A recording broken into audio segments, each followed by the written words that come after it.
जिस उपदेश से राम जी को राजकुमार भगवान राम बने, वो उपदेश आप सुन रहे हैं।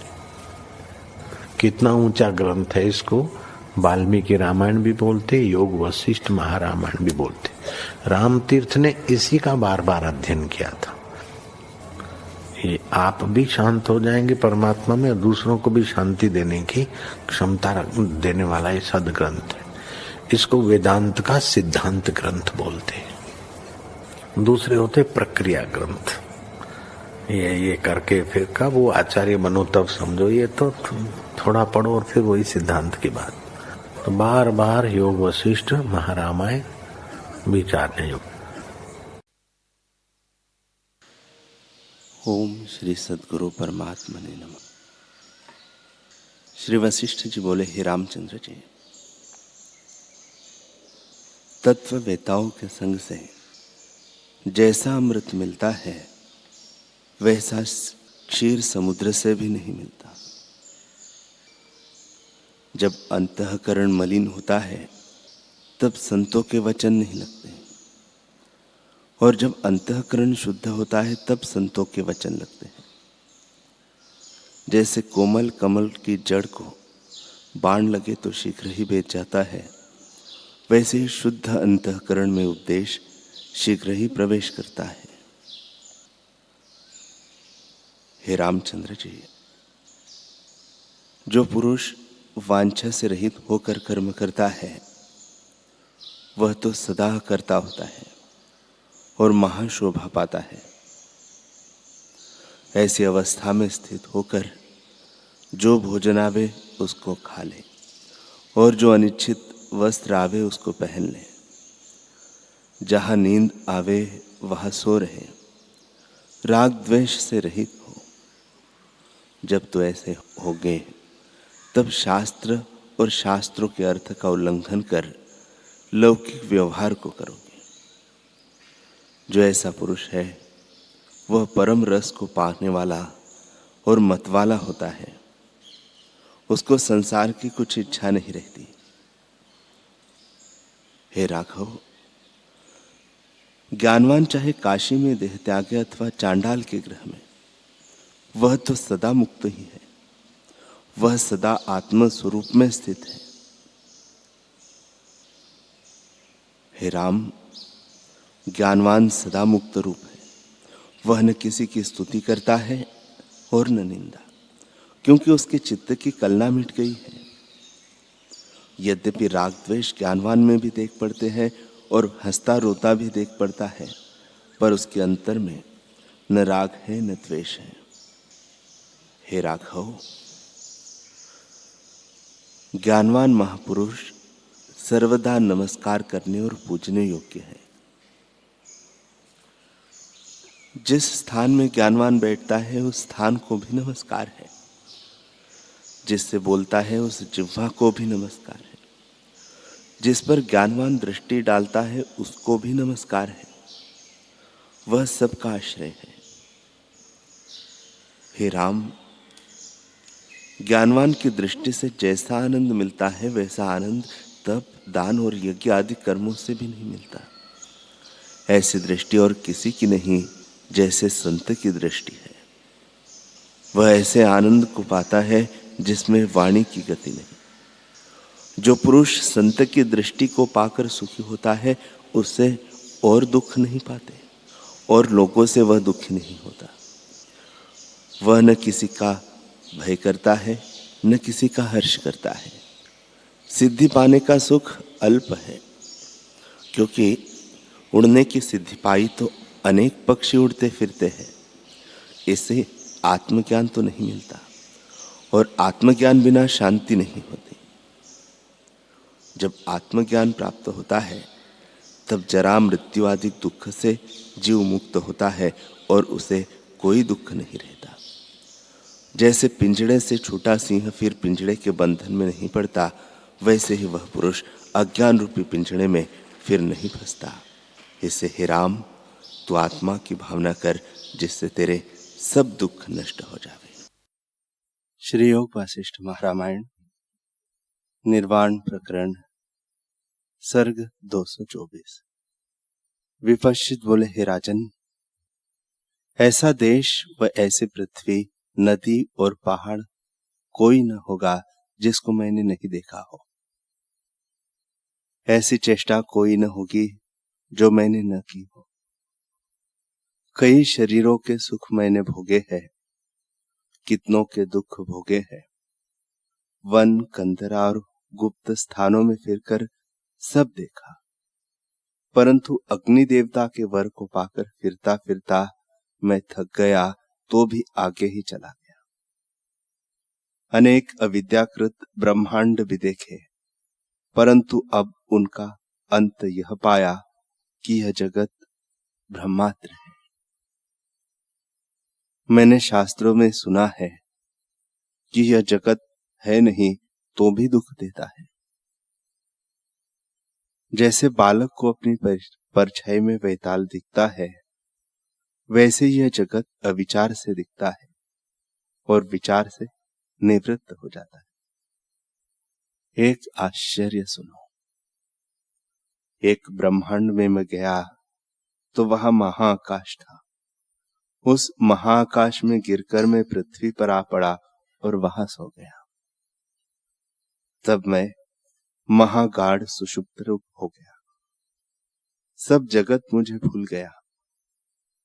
जब वह गाढ़ सुषुप्ति क्षीण हुई, तब एक स्वप्न देखा। उसमें तुम्हारा यह जगत मुझको देख पड़ा। उसमें मुझको पहाड़, कंदरा, देश और बहुत से गुप्त प्रकट स्थान दिखे। जहां केवल सिद्धों की गति थी, वहां भी मैं गया, और जहां सिद्धों की भी गति न थी, वहां भी मैं गया।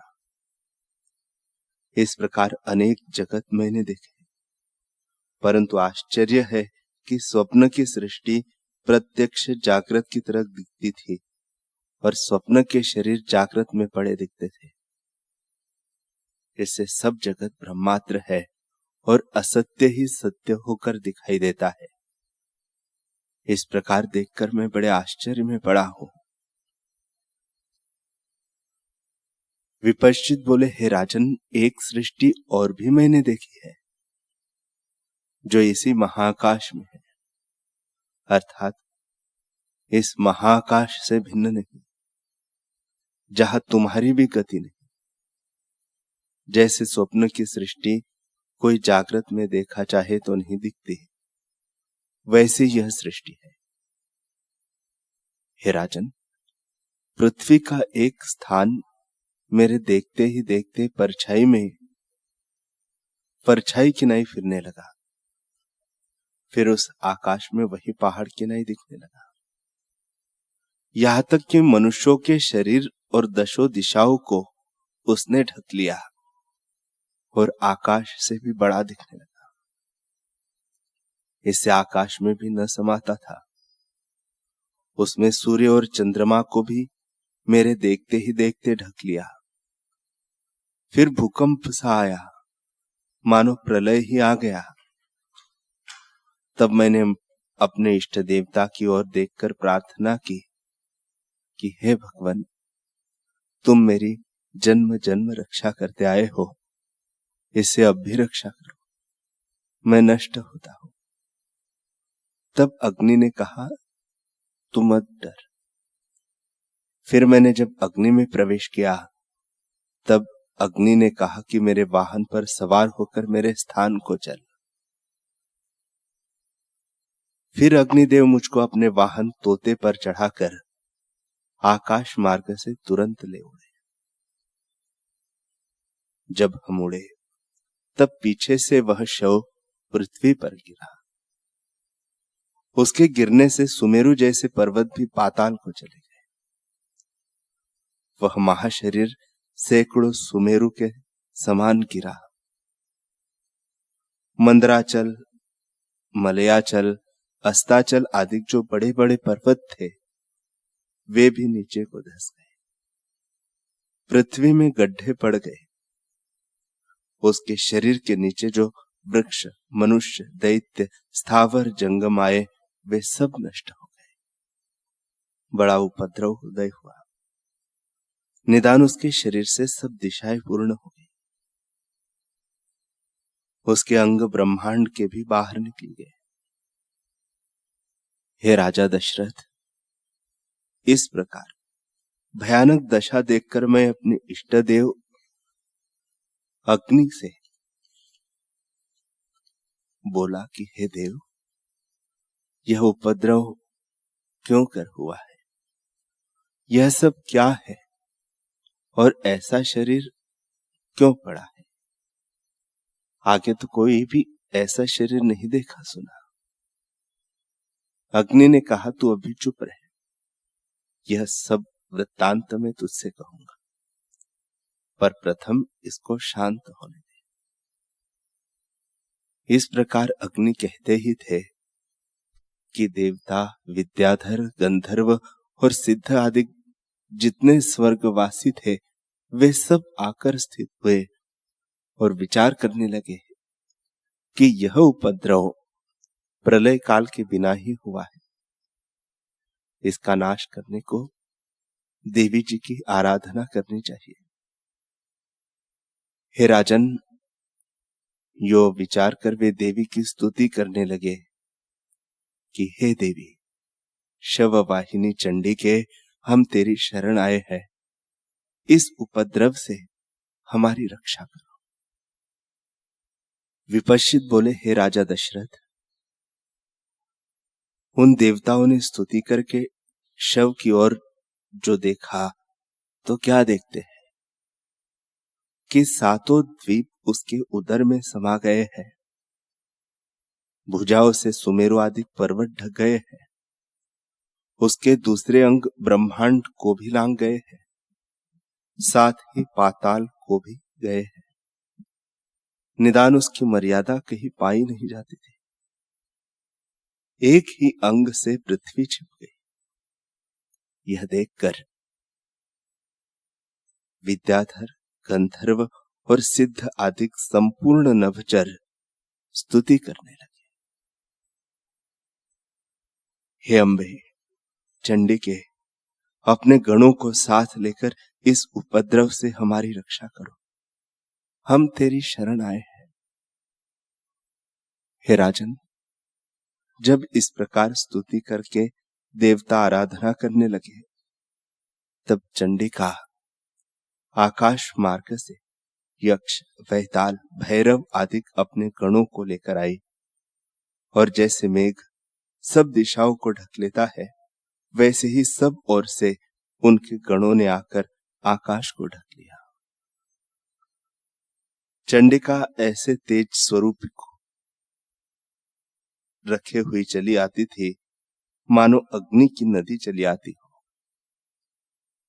उनके लाल नेत्र, शीश पर पके केश और श्वेत दांत थे। वह बड़े शस्त्र धारण किए थे। कई कोटि योजन तक उसका विस्तार था। वह सब दिशा और आकाश अपने शरीर से आच्छादित किए, कंठ में मुंडों की माला पहने, मुर्दे वाहन पर आरूढ़ थे। परमात्म पद में उसकी स्थिति थी। वह ऐसी महाप्रकाशमान थी, मानो सूर्य, चंद्रमा, अग्नि आदि के प्रकाश को भी लज्जित कर रही थी। वह हाथों में खड़ंग, मुसल, ध्वजा, उखल आदि नाना प्रकार के शस्त्र धारण किए आकाश में तारांगण की नाई गरजती हुई गणों सहित इस प्रकार चली आती थी, मानो समुद्र से निकली साक्षात बड़वाग्नि चली आती हो। जब वह निकट आई, तब देवता फिर प्रार्थना करने लगे कि हे अम्बे, इसका नाश करो।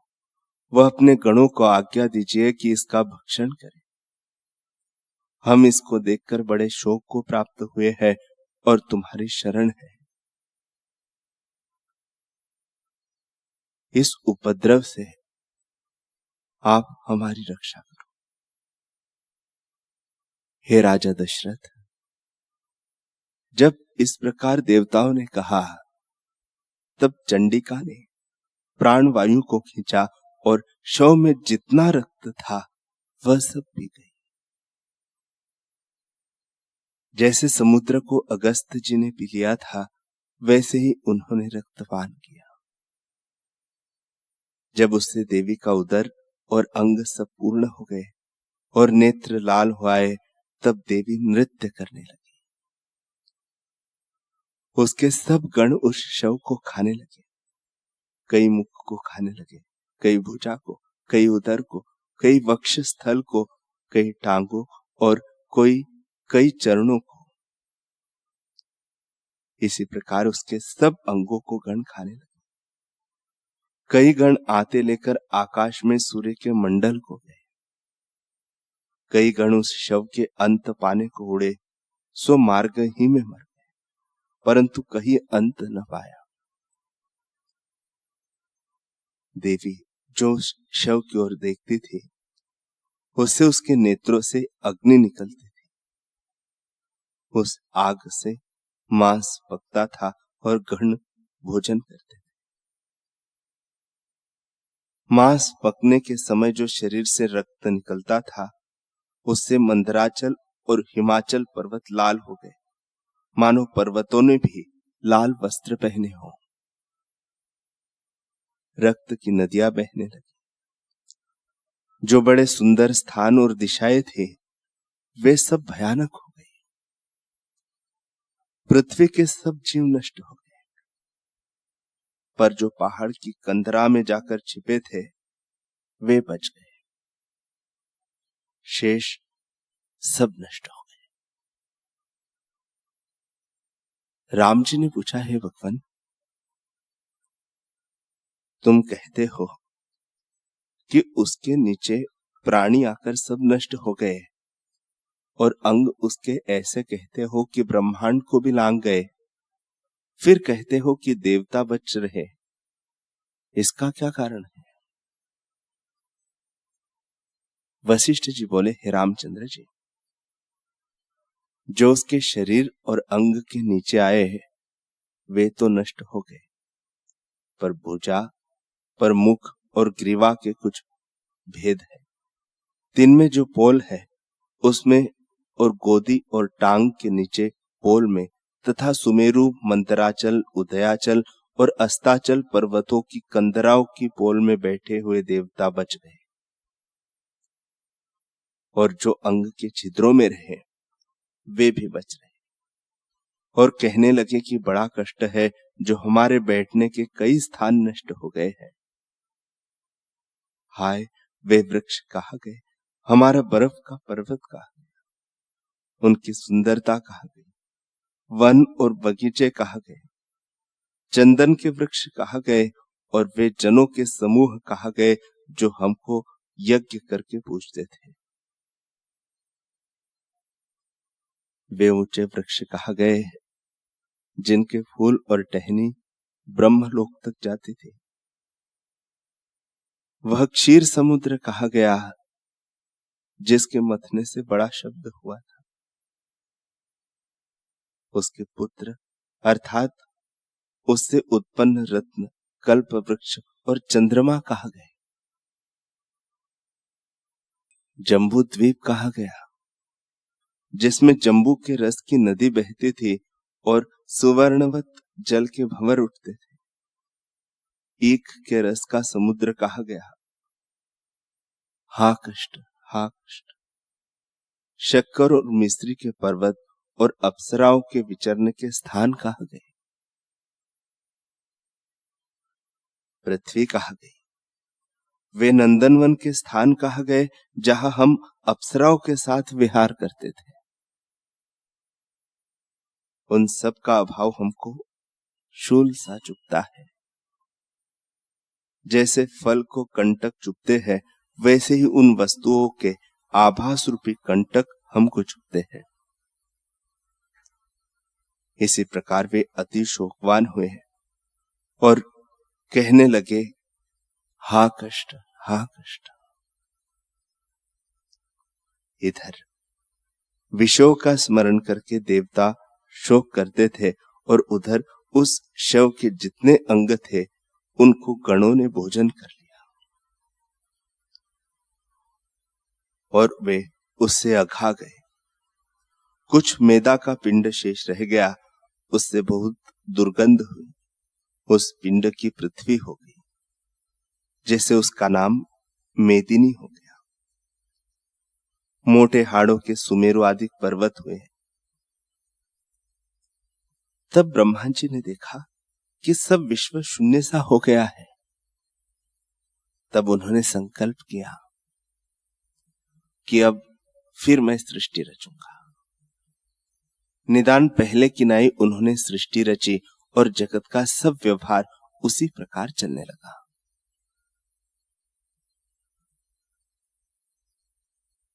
विपश्चित बोले, हे राजा दशरथ, जब यह सब हो रहा था तब मैंने अपने इष्ट देवता से, जो तोते के वाहन पर सवार थे, प्रश्न किया कि हे महादेव,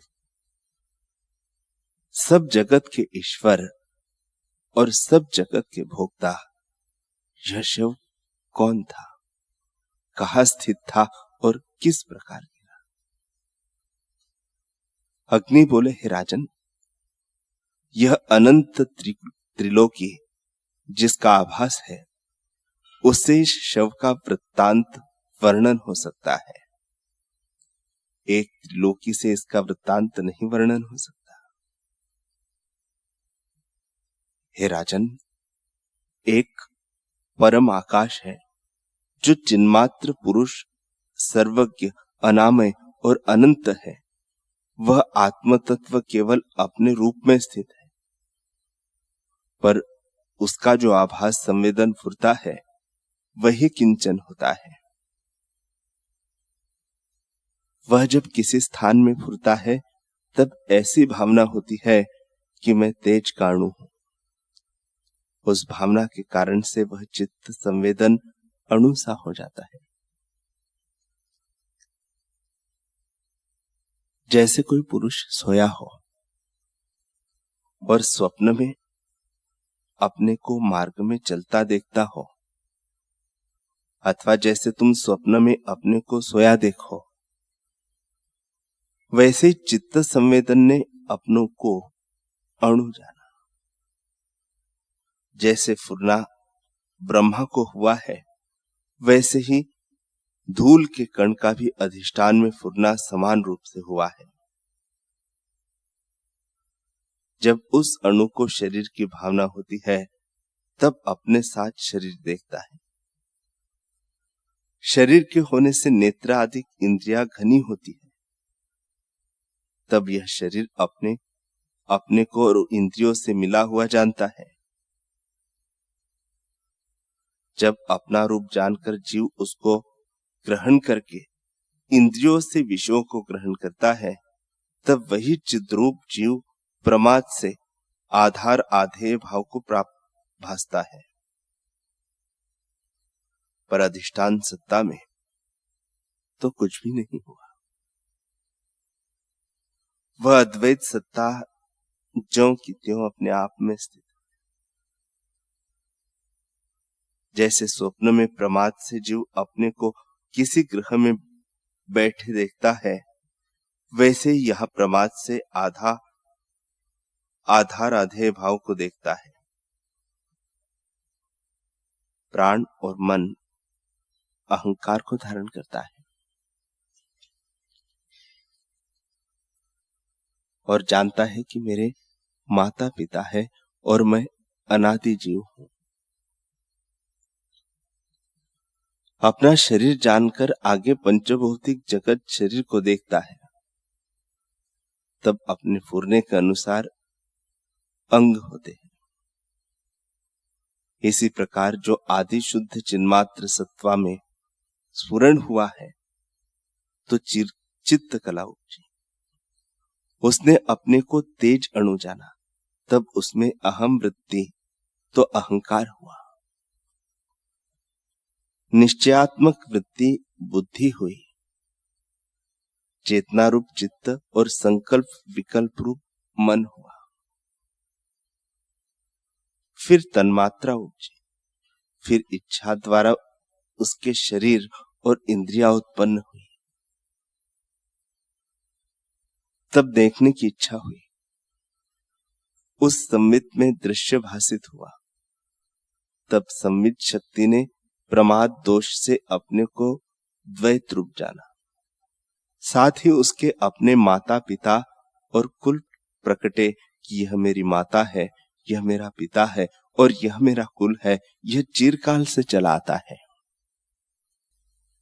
इसी प्रकार अहंकार सहित एक दैत्य विचरने लगा। एक कुटी में एक ऋषि बैठा था, उस कुटी की ओर आया। उसकी कुटी चूर्ण करके जब ऋषि के निकट आया, तब ऋषि ने कहा, रे दुष्ट, तूने यह क्या चेष्टा ग्रहण की है? अब तू मरकर मच्छर होगा। हे विपश्चित, उस ऋषि के शाप रूपी अग्नि से उसका शरीर भस्म हो गया और उसकी निराकार चेतन संवित भूताकाश रूप हो गई। फिर आकाश में उसका वायु से संयोग हुआ और उस मौनी ऋषि के शाप की वासना आकर उदय हुई। जैसे समय पाकर पृथ्वी में बीज से अंकुर उत्पन्न होता है, वैसे ही पंच तन्मात्रा उदय हुई और अपना मच्छर का शरीर, जिसकी आयु 2 अथवा 3 दिन होती है, अज्ञान से भासित हुआ। राम जी ने पूछा, हे भगवान, जो जीव जन्म पाते हैं वे जन्म से जन्मांतर को चले आते हैं अथवा ब्रह्मा से उपजे होते हैं, यह भी आप कहो।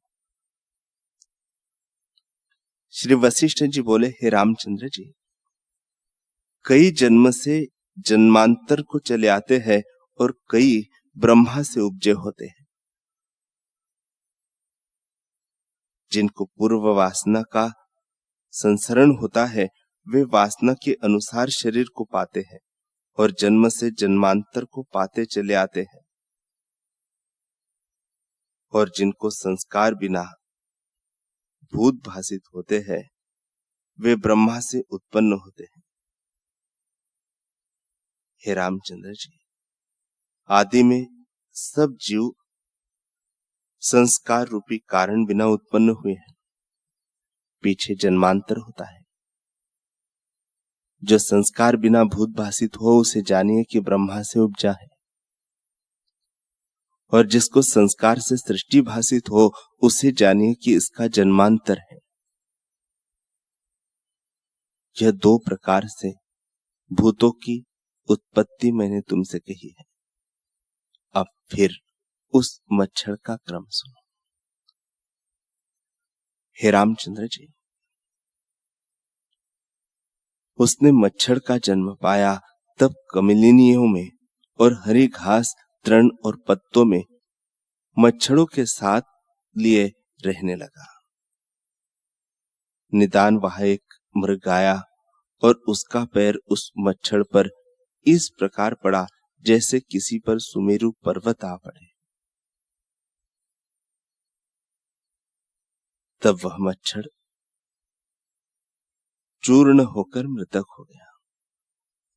मृतक होने के समय मृग की ओर देखने लगा, इससे मरकर तत्काल ही मृग हुआ और वन में विचरने लगा। फिर एक काल में उसको बधिक ने देखकर बाण चलाया। उस बाण से वह मृग विंध गया। विंधे हुए घायल मृग ने बधिक की ओर देखा, इसलिए वह मरकर बधिक हुआ और धनुष बाण लेकर मृग और पशुओं को मारने लगा।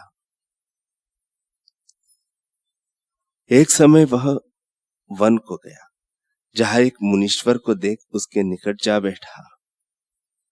तब मुनीश्वर ने कहा, भाई, तूने यह क्या पाप चेष्टा आरंभ की है? इस चेष्टा से तो तू नरक को जाएगा इसे किसी जीव को दुख न दे।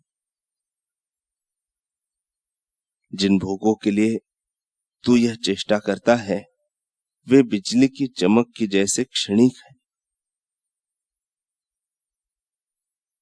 जैसे मेघ में बिजली की चमक होती है और फिर मिट जाती है, वैसे ये भोग भी होकर मिट जाते हैं। जैसे कमल के पत्ते पर जल की बूंद ठहरती है पर उसकी कुछ आयु कुछ नहीं होती, क्षण भर में वह गिर पड़ती है, वैसे यह शरीर की आयु भी कुछ नहीं। जैसे अंजलि में डाला हुआ जल नहीं ठहरता, वैसे ही जवानी चली जाती है।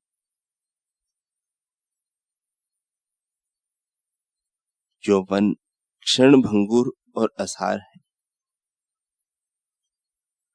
उसमें भोगना क्या है, इनसे कभी शांति नहीं होती। जो तुझको शांति की इच्छा हो तो निर्वाण होने का प्रयत्न कर, तब तू निर्वाण से मुक्त होगा। अपने हिंसक कर्म को त्याग दे, इसे करने से नरक में जाएगा और कभी तुमको शांति न प्राप्त होगी। तू अपने हाथ से अपने पैर पर क्यों कुल्हाड़ी मारता है? अपने नाश के लिए क्यों विष बीज बोता है? इस कर्म से तो तू संसार दुख रूप संसार में भटकता फिरेगा। इस कर्म से तो तू दुख रूप संसार में भटकता फिरेगा और शांति कभी न होगी। इससे अब तू वही उपाय कर जिससे संसार समुद्र के पार हो। हरि ओम,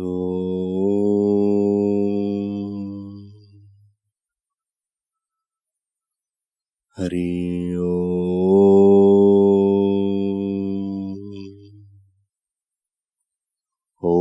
सहना भवतु सहनौ पुनक्तु सह वीर्यं करवावहै तेजस्विनावधीतमस्तु मा विद्विषावहै।